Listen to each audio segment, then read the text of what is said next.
Hello students, welcome to sigma e learning centre. और last lecture में हमने पढ़ा हुआ था कुछ बेसिक कॉन्सेप्ट, मैटर क्या होता है, मास क्या होता है, वेट क्या होता है। और डिफरेंट प्लैनेट्स पे, जैसे कि मून आप ले लो, सैटेलाइट है वो अर्थ की, वहाँ पे और अर्थ पे जो वेट होता है वो किस तरीके से चेंज होता है। मून की ग्रेविटी अर्थ की ग्रेविटी से कितने टाइम्स वीक है या स्ट्रांग है, तो इसके बारे में हमने पढ़ा था। और इस लेक्चर में हम पढ़ने वाले हैं कि थ्रस्ट क्या होता है, फोर्स ऑफ बुयांसी क्या होता है, रिलेटिव डेंसिटी क्या होती है, और साथ में आर्किमिडीज का प्रिंसिपल। ये ग्रेविटेशन की थ्योरी का लास्ट लेक्चर होगा। इसके बाद फिर हम न्यूमेरिकल्स स्टार्ट करेंगे। तो चलिए स्टार्ट करते हैं। देखो बेटा, आपने फोर्स पढ़ा हुआ है, इसके पहले लेसन में आपने फोर्स को पढ़ा हुआ है। तो फोर्स कई टाइप के होते हैं, ठीक है। इन जनरल आपको पता है कि कोई पुश और पुल होता है, जो चेंज करता है या चेंज करने की कोशिश करता है स्टेट ऑफ एन ऑब्जेक्ट, ठीक है, जिसपे ये अप्लाई हो रहा है, पुश और पुल। लेकिन बेटा एक फोर्स और भी होता है, मतलब एक टाइप ऑफ फोर्स है जो सरफेस के परपेंडिकुलर लगता है। लाइक कि ये आपकी सरफेस है बेटा, अगर मान लो, ठीक है, ये आपकी सरफेस है। तो ये जो फोर्स है इस पे परपेंडिकुलरली लग रहा है। इट इज जस्ट लाइक कि आपके पास एक वॉल है, आपके पास एक वॉल है, ठीक है, और आप उसमें कील को लगा रहे हो। तो अब आप हाथ से तो कील लगा नहीं पाओगे, आप उसके टिप पे, उसके हेड पे हैमर से चोट मारोगे। तो जब आप चोट मारोगे तो एक इस पे परपेंडिकुलर फोर्स नहीं लग रहा है, अब ये वॉल पे बिल्कुल 90 डिग्री के एंगल पे लग रहा है। तो इस टाइप का जो फोर्स होता है उसको हम थ्रस्ट बोलते हैं, ठीक है। क्या बोलते हैं? थ्रस्ट बोलते हैं। इन सब चीजों का आपको बस अभी बेसिक नॉलेज लेना है। जैसे जैसे आप अपर क्लासेस में जाएंगे तो आपको इनसे रिलेटेड काफी सारी चीजें मिलेंगी, जो आप आगे के लेक्चर्स में देख पाओगे, क्लास 10th 11th के लेक्चर्स में। तो बेटा थ्रस्ट क्या होता है? तो सबसे पहले सर आपको ये याद रखना है कि थ्रस्ट एक क्या होता है सर, परपेंडिकुलर फोर्स होता है। किसके perpendicular? On the surface on which it is applied, ठीक है। तो ये क्या होता है सर? परपेंडिकुलर होता है। पहली चीज मिल गई सर आपको, परपेंडिकुलर होता है। दूसरी चीज क्या होती है सर? ये भी एक टाइप ऑफ फोर्स है, टाइप ऑफ फोर्स है सर, कोई नई चीज नहीं है। तो एक बात बताओ, फोर्स की यूनिट क्या होती है बेटा? फोर्स की यूनिट न्यूटन होती है।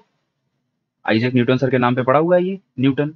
तो थ्रस्ट की यूनिट क्या होगी बेटा? सेम, क्योंकि it is also type of force, तो the unit will also be the same ना, न्यूटन। तो यहां से ये भी न्यूटन हो गया। अब ये भी आपको पता है, मैंने आपको स्केलर और वेक्टर क्वांटिटीज बताई हुई हैं, और नहीं भी बताई हुई हैं, मतलब आपने नहीं पढ़ा है वो लेक्चर। तो मैं बता दूं कि कोई भी क्वांटिटी जो होती है, फिजिकल क्वांटिटी, तो हम उसको, अगर आप देखोगे तो दो तरीके से रिप्रेजेंट करते हैं। या तो वो स्केलर क्वांटिटी होगी, या तो वो वेक्टर क्वांटिटी होगी, ठीक है। अब वेक्टर और स्केलर का क्या फर्क है? देखो, अगर आपको बोलना है कि इस बॉडी का मास 5 kg है, तो क्या आपको डायरेक्शन चाहिए? नहीं, नहीं चाहिए ना। तो मास क्या हो गया? स्केलर हो गया। मतलब ऐसी क्वांटिटीज जिनको रिप्रेजेंट करने के लिए आपको सिर्फ और सिर्फ मैग्नीट्यूड चाहिए, मैग्नीट्यूड। समझ गए? जैसे आप स्पीड बोलते हो तो आप बोलते हो कि 10 मीटर पर सेकंड की स्पीड से जा रहा है, तो बस स्पीड मतलब ये बता रहा है कि वो कितना तेज जा रहा है। लेकिन अगर आप वहीं वेलोसिटी बताते हो, तो आपको ये भी बताना होता है कि 10 मीटर पर सेकंड की स्पीड से ईस्ट डायरेक्शन में जा रहा है, तब वो वेलोसिटी होती है। मतलब वेक्टर क्वांटिटीज वो क्वांटिटीज होती हैं जिनको अगर आपको डिनोट करना है या रिप्रेजेंट करना है, तो आप मैग्नीट्यूड प्लस क्या करोगे? डायरेक्शन, ठीक है। तो फोर्स बेटा क्या है? वेक्टर है कि स्केलर है? ये बताया गया आपको, वेक्टर है। क्यों वेक्टर है?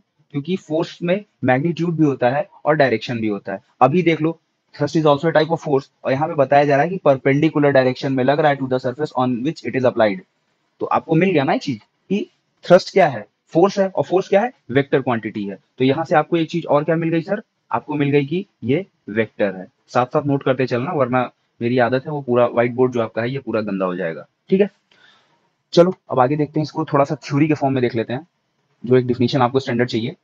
देखो क्या कह रहा है, कह रहा है व्हाट इज थ्रस्ट। तो बोल रहा है कि sir thrust is a type of force which acts on the body in the direction perpendicular to the surface of the body. वही चीज है जो मैंने आपको बताई कि it is a type of force which acts on the body in the direction perpendicular to the surface of the body.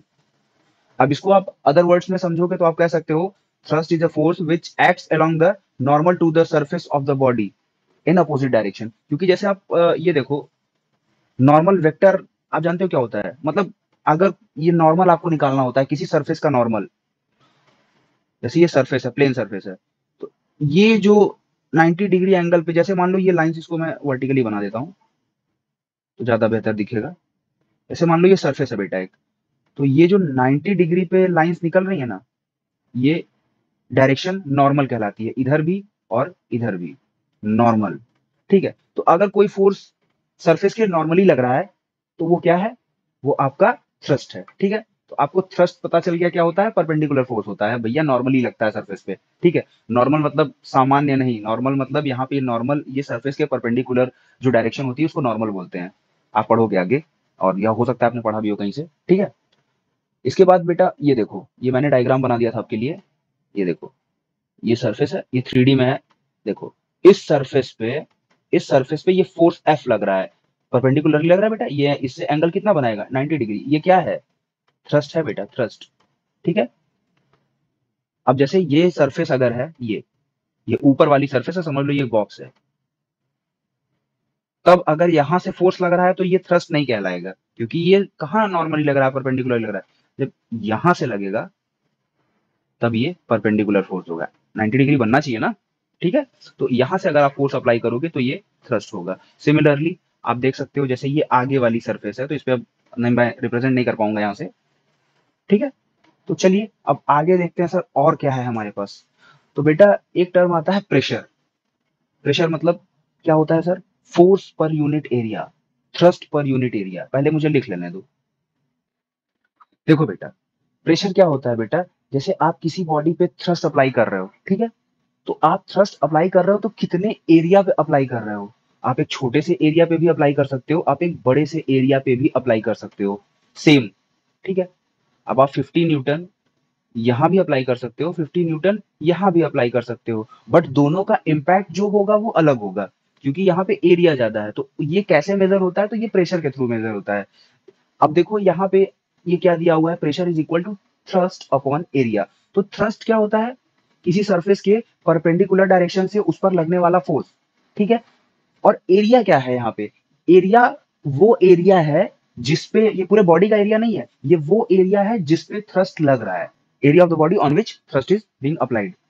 अब देखो, इसको आप अगर समझना चाहो छोटे से एग्जांपल से, तो मैं आपको एक बहुत प्यारा सा एग्जांपल देके समझाता हूँ।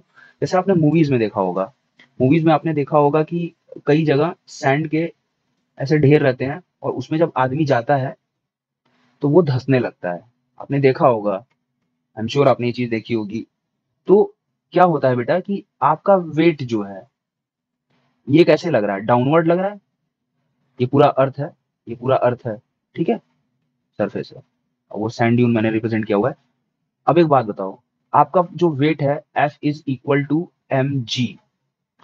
ठीक है, ये कहाँ लग रहा है, ये डाउनवर्ड लग रहा है, तो आपका फोर्स डाउनवर्ड लग रहा है। और एरिया कितने एरिया पे लग रहा है, बस इतने एरिया पे लग रहा है जितने पे आप खड़े हो। तो यानी कि अब ये एरिया बेटा कंपेरेटिवली, अभी देखो, मान लो कि ये एरिया छोटा है, बता रहा हूं मैं कैसे छोटा है। ठीक है, तो अब आपने प्रेशर बिल्ड किया कितना, आपका वेट जितना था, और उसको एरिया से आपने डिवाइड कर दिया। A1 मैं इसलिए बोल रहा हूं कि एरिया इन पोजीशन 1, जब आप खड़े हो तो आप बताओ आपके पैर के लिए कितना एरिया चाहिए, बहुत थोड़ा सा एरिया है कि नहीं। आपको खड़े होने के लिए ज्यादा जगह चाहिए या फिर लेटने के लिए, सिंपल सी बात है, आपको सिर्फ अपना पैर रखने के लिए बहुत थोड़ी सी जगह चाहिए, और उस थोड़ी सी जगह पे आप अपनी पूरी बॉडी का वेट लगा रहे हो। समझे, आप अपनी पूरी बॉडी का वेट लगा रहे हो, तो आप क्या कर रहे हो, प्रेशर ज्यादा क्रिएट कर रहे हो। तो ज्यादा प्रेशर क्रिएट करने की वजह से आप इजिली अंदर धंसते चले जाओगे। यही सेम आदमी अगर स्मार्ट होगा और ऐसी किसी सिचुएशन में फंसेगा, तो ये क्या करेगा, ये सबसे पहले तो लेटने की कोशिश करेगा। क्योंकि देखो, आपका वेट अभी भी जो है वो 70 या mg ही है, जो भी फोर्स है। अगर आप 70 किलो ले रहे हो तो 70 किलो है, या 70 न्यूटन होगा, यहाँ पे वेट है तो न्यूटन होगा, किलो कहां से होगा। ठीक है, मान लो जो फोर्स आप अभी लगा रहे थे वही फोर्स आप अभी भी लगा रहे हो डाउनवर्ड, लेकिन क्या हुआ, अब वो फोर्स यहां से लग रहा है, यहां से लग रहा है, यहां से लग रहा है, आपकी पूरी बॉडी का वेट है ना। तो आपने क्या किया, आपने, तो क्या हो गया, Fa2 इन पोजीशन 2। एक बात बताओ, ये एरिया बड़ा है जो छोटा सा यहाँ पे, जिसमें पैर रखने वाला एरिया बड़ा होगा, जहां पे आप पैर रखोगे, दो पैर रखने के लिए जितनी जगह चाहिए वो ज्यादा बड़ी होगी, या पूरी बॉडी के लेटने में जितना स्पेस लगेगा वो ज्यादा होगा। तो ऑब्वियस ही बात है सर, ये ज्यादा होगा। तो आपको पता है सर कि A1 जो हो गया ये छोटा हो गया A2 से, और जब छोटा हो गया सर तो ये तो दोनों में सेम है। तो आपको पता है, अगर आप किसी भी कोई भी अगर आपके पास फ्रैक्शन है उसको आप बड़े नंबर से डिवाइड करते हो, बड़े नंबर से, तो वैल्यू कम आती है। छोटे नंबर से डिवाइड करते हो तो वैल्यू ज्यादा आती है। जैसे डिनोमिनेटर जितना ज्यादा बड़ा नंबर होगा, मैथ में चला है, डिनोमिनेटर मतलब ये जो होता है नीचे वाला, इसको आप हिंदी में हर बोलते हैं। तो ये जितना बड़ा होगा तो जो टोटल वैल्यू निकल के आएगी वो उतनी कम आएगी। तो A2 बड़ा है तो ये वाला प्रेशर अगर इसको P1 बोल दूं और इसको P2 बोल दूं, तो प्रेशर इन सिचुएशन 2 कम होगा, बिल्कुल कम होगा क्योंकि A2 बड़ा है। दैट मीन्स कि P1 is greater than P2। आया सर? क्योंकि सर ये छोटा है। अब सपोज करो कि यहाँ पे आप 1 रख दो, 1 मिनट के लिए 1 रख दो, इसको 10 से डिवाइड कर दो, और यहाँ पे आप 1 रख दो, इसको 100 से डिवाइड कर दो। यानी कि ये वाला नंबर इस वाले नंबर से छोटा है, यानी A1 जो है A2 से छोटा है। तो जो वैल्यू आएगी यहाँ पे आएगी 0.1 और यहाँ आएगी 0.01, यानी कि P2 क्या निकला, बहुत छोटा हो गया P1 से। तो प्रेशर का खेल है।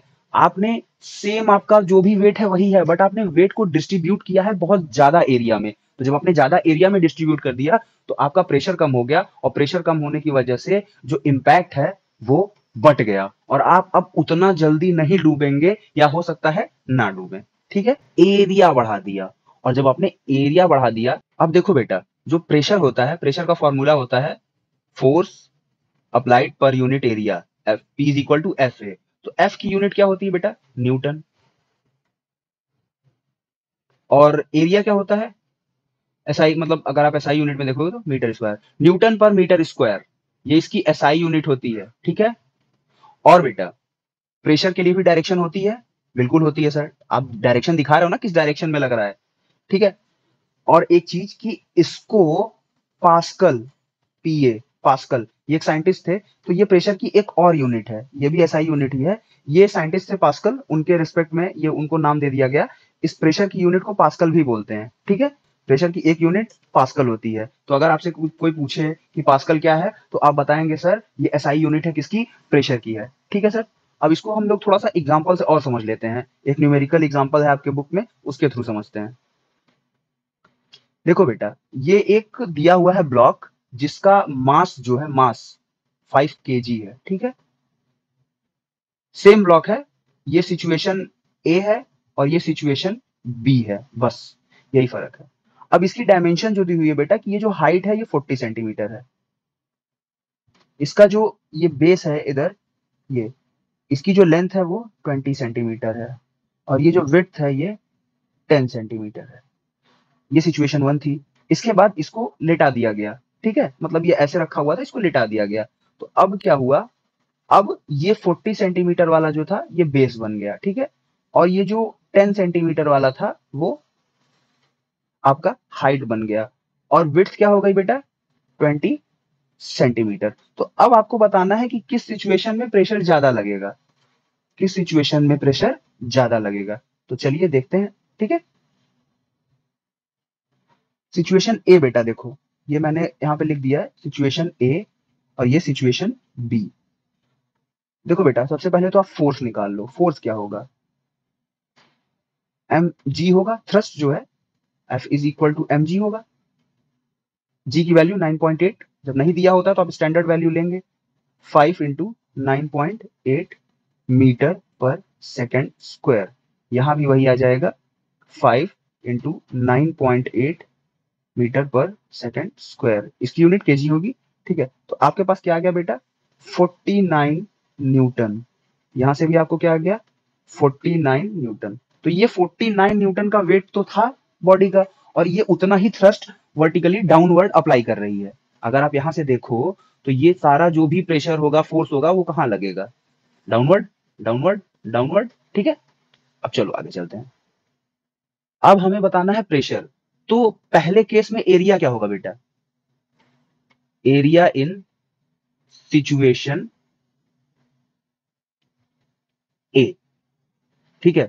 और यहां पे क्या होगा, एरिया इन सिचुएशन बी। ठीक है sir. Area in situation A, area in situation B. अब देखो सिचुएशन ए में जो एरिया है बेटा वो क्या है, यही एरिया लग रहा है, यही बेस है, और इसी के ऊपर सारा वेट आएगा, ये जो है। और ये एक रेक्टेंगल है, ये एक रेक्टेंगल है जिसकी डायमेंशन क्या है, 20 सेंटीमीटर इंटू 10 सेंटीमीटर। यही है, यही है ना बेटा। ए सिचुएशन में। अब यहाँ पे क्या है, सारा प्रेशर यहाँ आएगा और ये भी एक रेक्टेंगल है सर, लेकिन इसकी डायमेंशन क्या है, 40 सेंटीमीटर इंटू 20 सेंटीमीटर।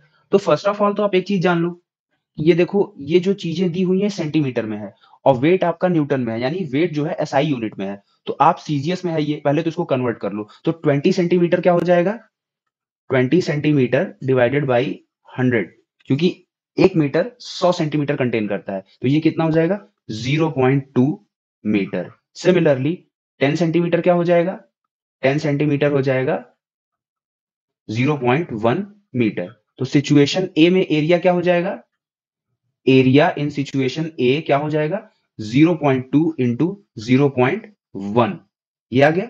और सिचुएशन बी में क्या हो जाएगा बेटा, 40 सेंटीमीटर बनेगा 0.4 मीटर और 20 सेंटीमीटर बनेगा 0.2 मीटर। ठीक है, तो अब एरिया इन सिचुएशन बी क्या हो जाएगा, 0.4 इंटू 0.2 मीटर स्क्वायर। ठीक है, यहां भी मीटर स्क्वायर। कोई दिक्कत, आराम से समझ लो, नहीं समझ में आया पॉज कर लो, रिवाइंड कर लो, जो करना है कर लो, अब आगे चलते हैं। ठीक है, अब देखो एरिया इन सिचुएशन ए क्या आएगा, 0.2 इंटू 0.1 मीटर स्क्वायर और यहां पे क्या आएगा, 0.4 इंटू 0.2 मीटर स्क्वायर। तो यहां से क्या मिल गया, 0.02 मीटर स्क्वायर और यहां से क्या मिल गया, 0.08 मीटर स्क्वायर। मिल गया बेटा।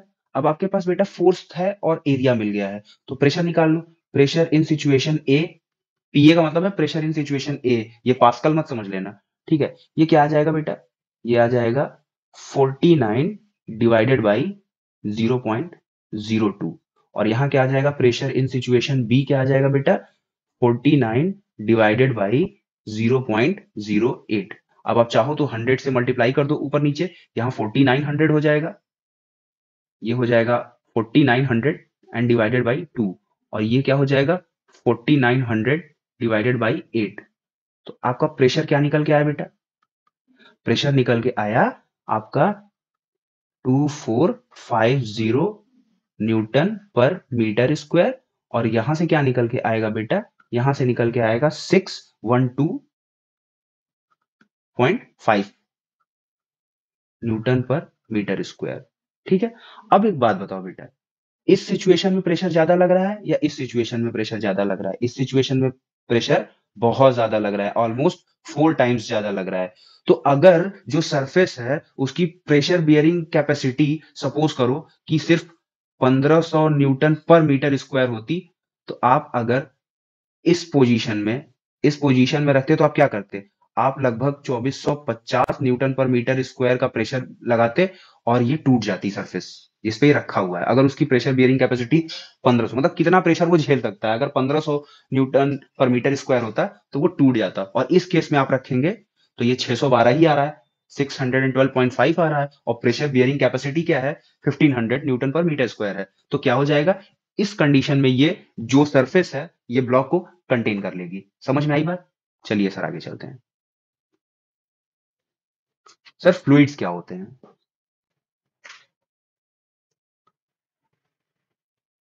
तो देखो बेटा फ्लूइड क्या होता है। अब आपको फ्लूइड की डिफिनेशन दे दी हुई है कि the state of matter which can flow due to less intermolecular force between the molecules is known as fluid. ठीक है, अब सारे लिक्विड और गैसेस जो होते हैं वो फ्लूइड होते हैं। आपको पता है मैटर जो होता है, मैटर अभी मैंने पढ़ाया है, तो मैटर के कितने स्टेट होते हैं बेटा, नॉर्मली नॉर्मली बेटा 3 स्टेट होते हैं, solid, second one is liquid and third one is gas या गैसियस स्टेट। ठीक है, बट मैं गैस ही लिख रहा हूँ। दो और होते हैं बट वो आपके काम के नहीं है, प्लाज्मा और बीई कंडेंसेट, तो वो आपके काम के नहीं है। ठीक है, अभी के लिए तो देखो सॉलिड्स में क्या होता है, सॉलिड्स के पास अपना डेफिनेट शेप होता है, वॉल्यूम होती है और इनके जो मॉलिक्यूल्स होते हैं वो बहुत टाइटली बाउंडेड होते हैं, तो इस वजह से ये फ्लूइड नहीं होते। इनमें इंट्रामोलिकुलर फोर्स जो होता है, जो इंटरमोलिकुलर फोर्स होता है वो इनसे कम होता है और गैसों से ज्यादा होता है। तो इन दोनों में इंटरमोलिकुलर फोर्स कम होता है पर बाउंडेड रखता है लिक्विड में, लिक्विड में बाउंडेड रखता है, ऐसी कोई दिक्कत नहीं है। तो ये दोनों फ्लो कर सकते हैं। ठीक है, क्यों फ्लो कर सकते हैं, due to less intermolecular force. Okay, तो ऐसे सभी जो मटेरियल होते हैं जो आप कह सकते हो मैटर के स्टेट होते हैं उनको हम फ्लूइड कहते हैं। ठीक है, फ्लूइड्स के बारे में आप डिटेल में पढ़ोगे फ्लूइड मैकेनिक्स में। जैसे आप मोशन पढ़ते हो सॉलिड बॉडी का, किसी का, कार का या फिर साइकिल का, तो वो काइनेमेटिक्स में आता है, ठीक है। तो जब आप फ्लूइड पढ़ोगे तो फ्लूइड मैकेनिक्स आती है, तो उसमें आपको मिलेगा। अभी के लिए बस आप इतना जान लो कि फ्लूइड क्या होता है, और सारे लिक्विड्स और गैसेस फ्लूइड्स होते हैं, क्योंकि इसका काम लगेगा अभी आगे, ठीक है। अब आगे बढ़ने से पहले मैं आपको ये प्रेशर इन फ्लूइड्स पढ़ाने से पहले मैं आपको डेंसिटी पढ़ाना चाहता हूँ, पढ़ाऊंगा डेंसिटी। तो सर डेंसिटी क्या होती है? सबसे पहला क्वेश्चन तो ये है, डेंसिटी होती क्या है सर? तो डेंसिटी, अच्छा एक बात बताओ, ये एक कमरा है, ठीक है। अब सपोज करो कि ये कमरा है, तो आप इसकी मतलब टोटल वॉल्यूम जो है कमरे का,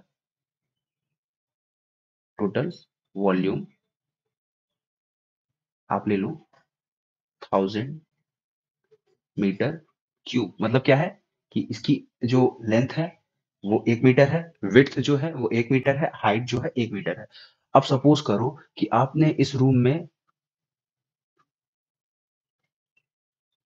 रख दिए हैं टोटल 9 बॉक्सेस, 9 बॉक्सेस, ठीक है। और सेम रूम में, same room, same volume, figure पे मत जाओ, सेम वॉल्यूम, आपने ढेर सारे, ये सारे बॉक्सेस ही हैं, आपने रख दिए हैं लगभग 50। यहाँ पे आपने 50 बॉक्सेस रख दिए हैं, और यहाँ पे आपने लगभग 9 बॉक्सेस रख दिए हैं। तो एक बात बताओ कि 1000 मीटर क्यूब वॉल्यूम में आपने 9 बॉक्सेस रखे हैं, तो बताओ किस रूम में ज्यादा, मतलब सेम वॉल्यूम में आपने ज्यादा रख दिया। तो डेंसिटी से मतलब सोचते हो डेंसनेस, ज्यादा, कोई चीज ज्यादा हो जाए। अब ये सेम वॉल्यूम में आपने 9 बॉक्सेस रखे थे, और यहाँ आपने सेम वॉल्यूम में 50 रख दिए, मतलब आपने सेम वॉल्यूम में ज्यादा सब्सटेंस को ठूस दिया है, ठीक है। समझे बात? तो ये चीज है। तो डेंसिटी क्या होती है सर? डेंसिटी होती है कि अगर आप किसी सब्सटेंस की डेंसिटी देखोगे तो वो बताता है कि उसके पर यूनिट वॉल्यूम में कितना मास कंटेन किया हुआ है, ठीक है। तो मैं अब डेंसिटी की डेफिनेशन लिख देता हूं। तो बच्चों देखो, डेंसिटी क्या है sir? It is defined as amount of mass present in per unit volume of the substance. देखो अगर m kg मास हो और वो v मीटर क्यूब वॉल्यूम में कंटेन हो, मतलब कि अगर आप किसी बॉडी का m kg, कोई सब्सटेंस है उसका आप m kg मास v यूनिट वॉल्यूम में कंटेन करा रहे हो, तो उसकी डेंसिटी जो डिफाइन होती है वो रो, ये जो सिंबल लिखा हुआ है इसको हम रो बोलते हैं, RHO, रो, या फिर कैपिटल डी, डेंसिटी का डी, उससे डिफाइन होता है, ठीक है। तो रो क्या होता है? m/v। मतलब समझ रहे हो कि अगर आप इसका जो डेंसिटी दिया हुआ है वो ये बताता है कि अगर आप इसका एक यूनिट वॉल्यूम लोगे तो कितना मास ये कंटेन करेगा। देखो बेटा, अगर किसी सब्सटेंस की डेंसिटी आपको ये दिया हुआ है कि वो हाई है, ठीक है, हाई, या फिर सपोज करो कि दिया हुआ है, अज्यूम कर लो 100 kg/मीटर क्यूब, तो इसका मतलब समझते हो क्या होगा? इसका मतलब ये है कि अगर आप उस सब्सटेंस का 1 मीटर क्यूब वॉल्यूम लोगे तो उसमें 100 kg मास होगा, मास, ठीक है। अगर डेंसिटी बेटा लो दिया है, मान लो, अब देखो डेंसिटी हाई या लो कंपेरेटिवली होती है। अब जैसे आप 5 फीट या 6 फीट के हो, तो आप लंबे हो किसके कंपैरिजन में? 5 फीट वाले बच्चों के, अगर आपकी हाइट 6 फीट है। लेकिन आप 7 फीट हाइट वाले बच्चे के हिसाब से तो छोटे हो ना, तो डेंसिटी हाई या लो वो रिस्पेक्टिवली होती है कि आप कंपैरिजन किससे कर रहे हो। अब सपोज करो कि डेंसिटी अगर लो है, सपोज करो कि 10 kg/मीटर क्यूब है डेंसिटी, ठीक है। इसका मतलब क्या है कि अगर आप इस सब्सटेंस का 1 मीटर क्यूब वॉल्यूम उठाओगे तो उसका मास कितना आएगा बेटा? मास आएगा 10 kg मास। समझ में आया? अब एक बात बताओ बेटा, फोर्स क्या होता है? mg होता है। तो डेंसिटी हाई होगी मतलब मास हाई होगा, मास हाई होगा मतलब F प्रोपोर्शनल टू m होता है। तो जितना ज्यादा मास हाई होगा यानी डेंसिटी हाई होगी, तो वो उतना ही ज्यादा प्रेशर एक्सर्ट करेगा। समझ में आया? नहीं समझ में आया तो भी कोई बात नहीं, इसको यहीं पे होल्ड करो, ठीक है। अब चलते हैं आगे। अब देखो जो हमारा टॉपिक था वो क्या था? प्रेशर बाई फ्लूइड्स, ठीक है। तो फ्लूइड जो होता है बेटा, जैसे आप एक बर्तन ले लो, ठीक है, अब आपने इसमें कोई भी लिक्विड भर दिया, क्योंकि आप गैस तो भर नहीं सकते ऐसे, गैस भी फ्लूइड होती है, बस गैस भरोगे तो वो उड़ जाएगी, रहेगी थोड़े ना वहीं पे। तो बेटा ये कह रहा है कि क्या ये प्रेशर एग्जर्ट करता है, ये जो फ्लूइड है, ये लिक्विड? तो बिल्कुल सर करता है। कहाँ करता है? जो कंटेनर है जिसमें ये कंटेन किया हुआ है, जो वेसल है जिसमें ये कंटेन किया हुआ है, जो बर्तन है जिसमें ये कंटेन किया हुआ है, उसके दीवार पे, उसके बॉटम पे ये प्रेशर एग्जर्ट करता है। और प्रेशर क्या होता है बेटा? फोर्स पर यूनिट एरिया। और एक बात बताओ, जितनी ज्यादा डेंसिटी रहेगी, देखो, जितनी ज्यादा डेंसिटी उतना ज्यादा मास, जितना ज्यादा मास उतना ज्यादा फोर्स, तो जब जितना ज्यादा फोर्स पर यूनिट एरिया उतना ज्यादा प्रेशर। समझ में आई बात? ये पूरी पिक्चर बन गई आपकी, ठीक है। अब होता क्या है बेटा कि एक नए टर्म से आपको हम इंट्रोड्यूस करवाने जा रहे हैं, ठीक है, जिसका नाम है बुएंसी, ठीक है। बुएंट फोर्स बोलते हैं इसको, या बुएंसी बोलते हैं, ठीक है। ये होता क्या है?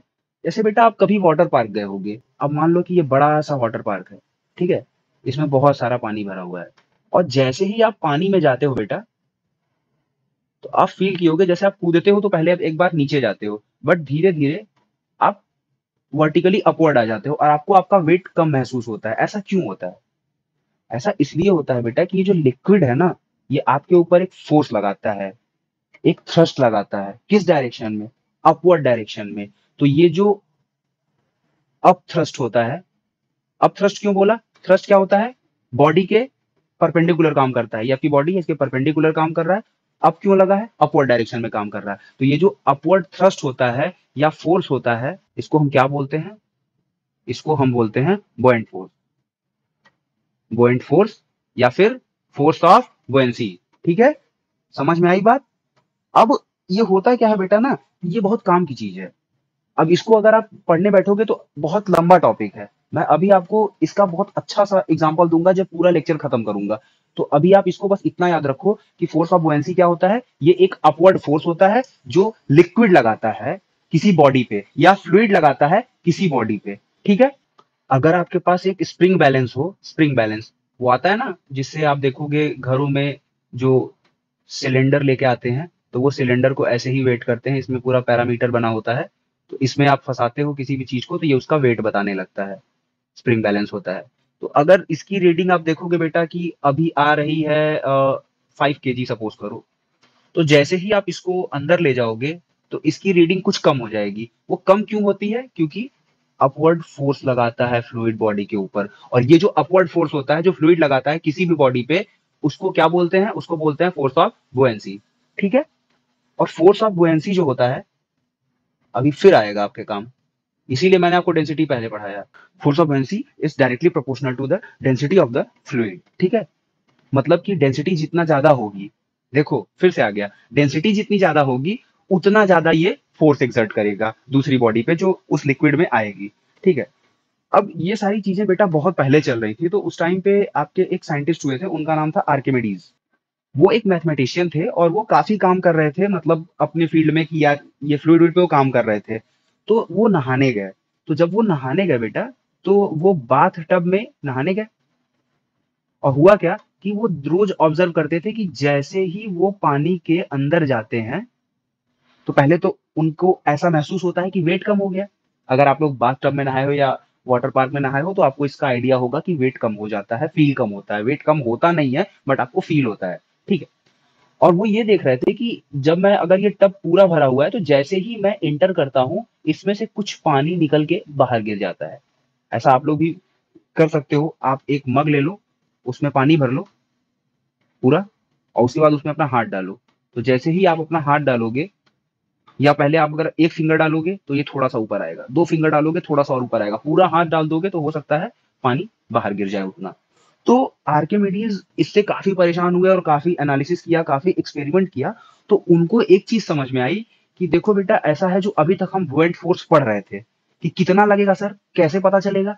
तो इन्होंने बताया कि ये मैं एक प्रिंसिपल दे रहा हूं, इसके बेस पे आप बता सकते हो कि किसी बॉडी पे कितना फोर्स लगेगा, बुओयंट फोर्स। तो इन्होंने बोला कि अगर कोई बॉडी फुल्ली या पार्शियली पानी में डूबती है, इमर्ज होती है, ठीक है, तो उसके ऊपर पानी या कोई भी फ्लूइड, मैं पानी बोल रहा हूं तो वहां पे उसको फ्लूइड कंसीडर करना, क्योंकि हम ये फ्लूइड का टॉपिक पढ़ रहे हैं, ठीक है।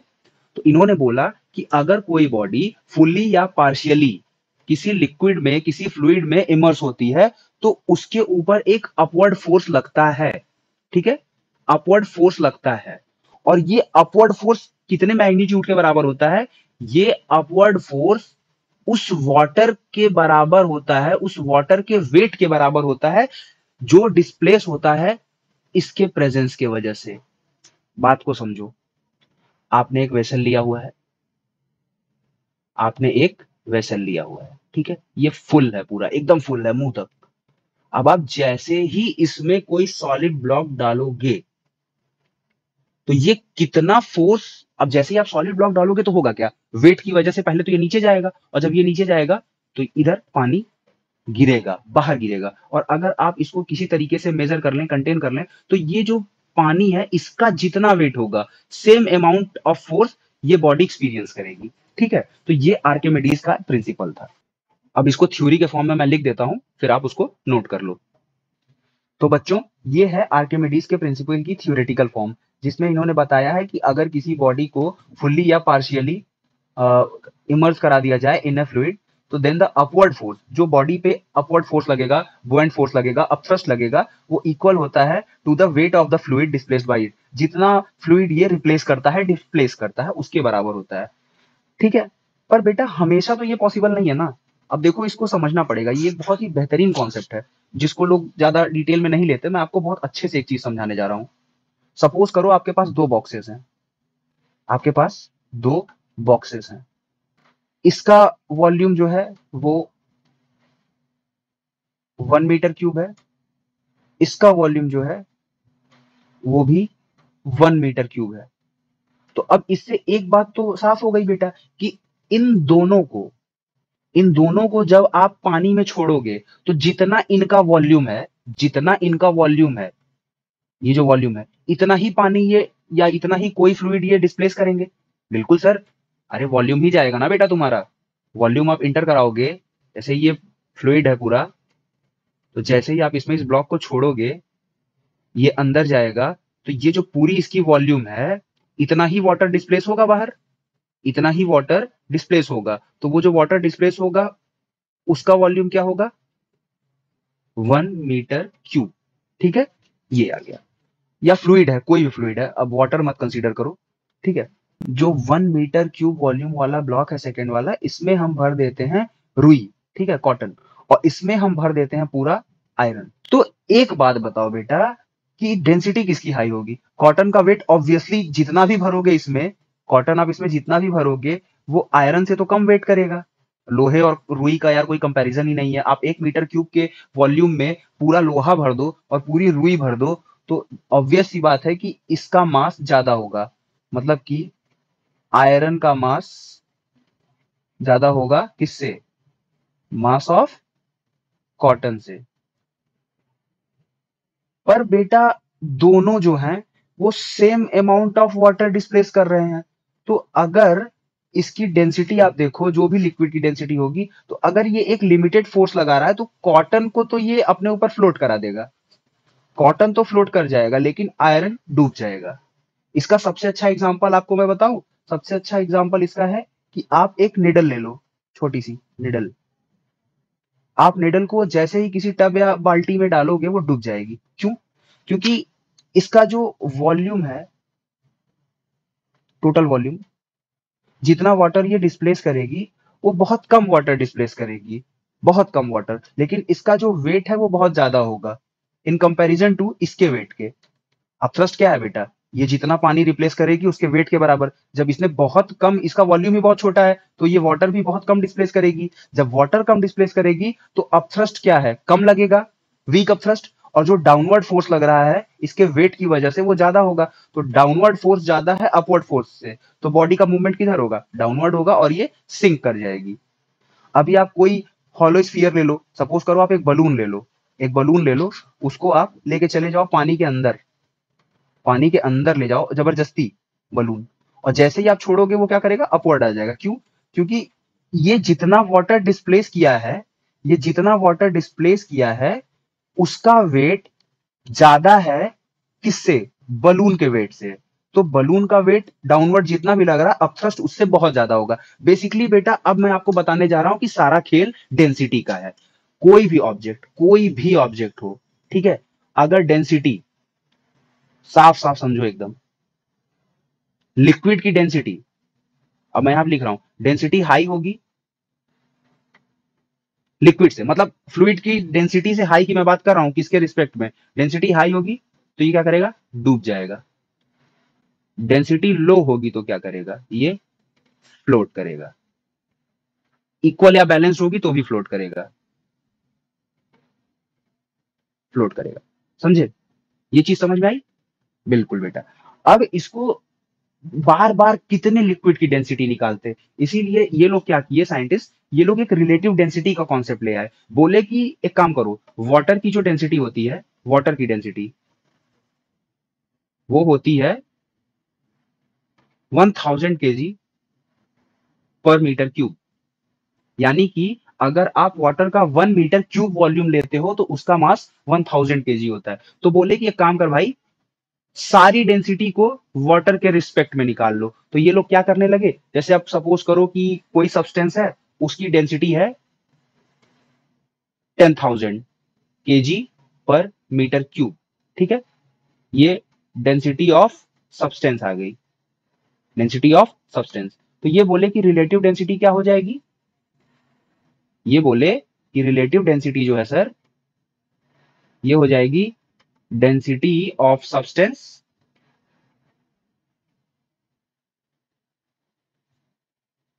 Density of water. Value put करो,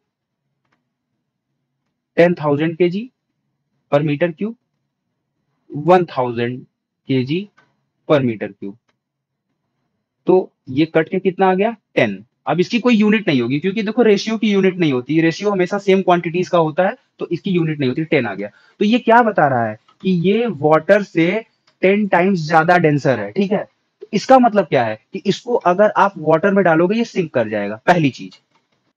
अब इससे दूसरा कंक्लूजन क्या निकल के आया कि देखो, अगर किसी भी सब्सटेंस की रिलेटिव डेंसिटी, इसको मैं आरडी बोल रहा हूं, रिलेटिव डेंसिटी, ठीक है, किसी भी सब्सटेंस की रिलेटिव डेंसिटी अगर एक से ज्यादा है, एक से ज्यादा है, तो वो हमेशा वाटर में डूब जाएगा। क्यों डूब जाएगा बेटा? डेंसिटी देखो ना, डेंसिटी 1 से ज्यादा होने का मतलब क्या है कि इसकी डेंसिटी वाटर की डेंसिटी से ज्यादा है, और जिसकी डेंसिटी ज्यादा होती है, मतलब डेंसिटी मतलब समझ रहे हो, डेंसिटी मतलब ज्यादा मास मतलब ज्यादा फोर्स मतलब डाउनवर्ड जाएगा।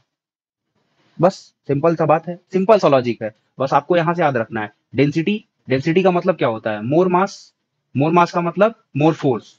अब जिसकी डेंसिटी ज्यादा होगी वो ज्यादा फोर्स लगाएगा, लिक्विड की डेंसिटी ज्यादा होगी तो वो अपवर्ड फोर्स ज्यादा लगाएगा, तो बॉडी तैरेगी। अगर बॉडी की डेंसिटी ज्यादा हुई रिलेटिव, तो वो क्या करेगा? वो ज्यादा फोर्स लगाएगा डाउनवर्ड और बॉडी सिंक कर जाएगी। समझ में आई बात? अब इसमें बेटा क्या हुआ, पहला कंक्लूजन तो आपको निकल के आ गया कि रिलेटिव डेंसिटी का पानी से क्या रिलेशन है, कि अगर किसी भी बॉडी की रिलेटिव डेंसिटी 1 से ज्यादा है तो वो बॉडी वाटर में सबमर्ज हो जाएगी, डूब जाएगी। दूसरा कंक्लूजन क्या है बेटा, सबसे इंपॉर्टेंट, इसका जो ये निकालने का कॉन्सेप्ट जरूरी जो क्यों था, इसकी मेन इंपॉर्टेंस क्या है वो आपको अब पता चलेगी। देखो, दो सब्सटेंस है, रिलेटिव डेंसिटी ऑफ सब्सटेंस 1 क्या है, सपोज करो 10 है, दूसरे की रिलेटिव डेंसिटी 5 है। तो जब, अब आपको पूरा कैलकुलेट नहीं करना होगा कि इसकी डेंसिटी कुछ नहीं, जिसकी डेंसिटी ज्यादा है वो नीचे जाएगा, जिसकी डेंसिटी कम है वो ऊपर रहेगा। समझे? तो अब आपसे पूछ दिया जाए कि दो लिक्विड आपको दिए हैं, एक की रिलेटिव डेंसिटी 10 है, एक की रिलेटिव डेंसिटी 5 है, तो कौन, दोनों लिक्विड को मिक्स कर दिया जाए तो कौन सा लिक्विड बॉटम में जाएगा? तो जिसकी रिलेटिव डेंसिटी ज्यादा होगी, जिसकी रिलेटिव डेंसिटी ज्यादा मतलब क्या है, उसकी डेंसिटी ज्यादा है, किसके कंपैरिजन में? वाटर के कंपैरिजन में। और जब रिलेटिव डेंसिटी, इसकी रिलेटिव डेंसिटी वाटर से कितनी है, मतलब इसकी डेंसिटी वाटर से 5 टाइम्स है, इसकी डेंसिटी वाटर से 10 टाइम्स है, मतलब क्या हुआ, ये वाले की डेंसिटी इससे कम है। तो ऑब्वियस ही बात है, जिसकी डेंसिटी कम वो ऊपर और जिसकी डेंसिटी ज्यादा वो नीचे। सीधी बात। डेंसिटी हाई, कंपेरेटिवली बोल रहा हूं, नॉर्मल नहीं, डेंसिटी हाई तो डाउनवर्ड, डेंसिटी लो तो अपवर्ड। समझ गए? अब आपको अगर 3 लिक्विड दे दिए जाए, सपोज करो देयर आर 3 लिक्विड्स, इसको आप कमेंट बॉक्स में मैसेज करके बताना कि क्या आ रहा है, ए, बी, सी एंड डी। ठीक है, ये 4 फ्लूइड हैं जिनकी रिलेटिव डेंसिटी 7, 9, 3, 7.4 है। तो आपको ये बताना है कि अगर इन चारों को हम मिक्स कर दें, इन चारों को हम मिक्स कर दें तो ए, बी, सी, डी कहां पे कौन सा लिक्विड फिल होगा, किस लेवल पे। ठीक है, आपको बेसिकली अरेंज करना है कि कौन सा लिक्विड सबसे नीचे रहेगा, कौन सा लिक्विड उसके ऊपर रहेगा, कौन सा लिक्विड उसके ऊपर रहेगा और कौन सा लिक्विड सबसे ऊपर रहेगा। इसका आंसर आपको कमेंट बॉक्स में देना है। मेक श्योर करिए कि आप आंसर देते हैं, क्योंकि थ्योरी पढ़ने का कोई मतलब नहीं है अगर आपके पास प्रैक्टिकल नॉलेज नहीं है। ठीक है, तो इसका आंसर करना, और मिलते हैं अगले लेक्चर से न्यूमेरिकल्स के साथ। तो बस वीडियो देखते रहो, पसंद आ रहा है तो लाइक करो, कमेंट करो, चैनल को शेयर करो जितना ज्यादा कर सकते हो, अपने दोस्तों से भी इसको सब्सक्राइब करवाओ। मिलते हैं अगले लेक्चर में, तब तक पढ़ते रहो, मस्त रहो।